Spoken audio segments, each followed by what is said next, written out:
ഞാനിപ്പോഴുള്ളത് വേദി 9 കല്ലടയാറിലാണ്. ഇവിടെ ഇപ്പോൾ ഹൈസ്കൂൾ വിഭാഗം കഥകളിയാണ് നടന്നുകൊണ്ടിരിക്കുന്നത്. സദസ്സ് കണ്ടിട്ട് നല്ല തിങ്ങി നിറഞ്ഞ ഒരു സദസ്സാണ്, പണ്ഡിത സദസ്സാണെന്ന് തോന്നുന്നു. നമുക്കും ഒന്ന് ഈ കഥകളി കണ്ടു നോക്കാം.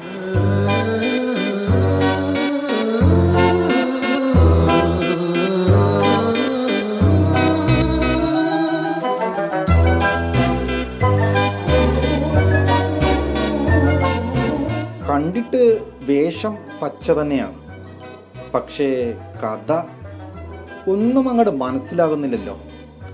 എന്താ ചെയ്യ? പണ്ഡിത സദസ്സ് തന്നെ, സംശയമില്ല.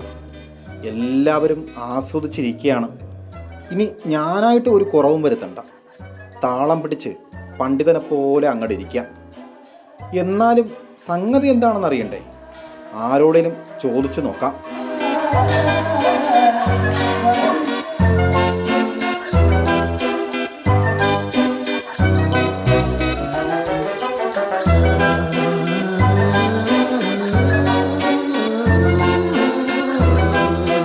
കഥകളിയിലെ കഥ അറിയാവോ? അറിയില്ല. ഏതാ വേഷം എന്നറിയോ? വേഷം അറിയില്ല. ഇവിടെയോ?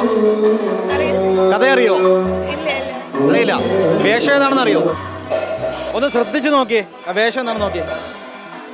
മുഖം കണ്ടെങ്കിലും പറയാൻ പറ്റുമോ? താടി ഉണ്ടോ? കഥ എന്താണെന്ന് അറിയോ? അപ്പോൾ സംഗതി കഴിഞ്ഞു കേട്ടോ. കഥയറിയാതെ ആട്ടം കണ്ടവരുടെ കൂട്ടത്തിൽ ഈ ഞാനുമുണ്ട്. വീഡിയോ ജേർണലിസ്റ്റ് നന്ദകിഷോറിനൊപ്പം കലോത്സവ നഗരിയിൽ നിന്നും reporter Arun Solomon, in reporter, Thiruvananthapuram.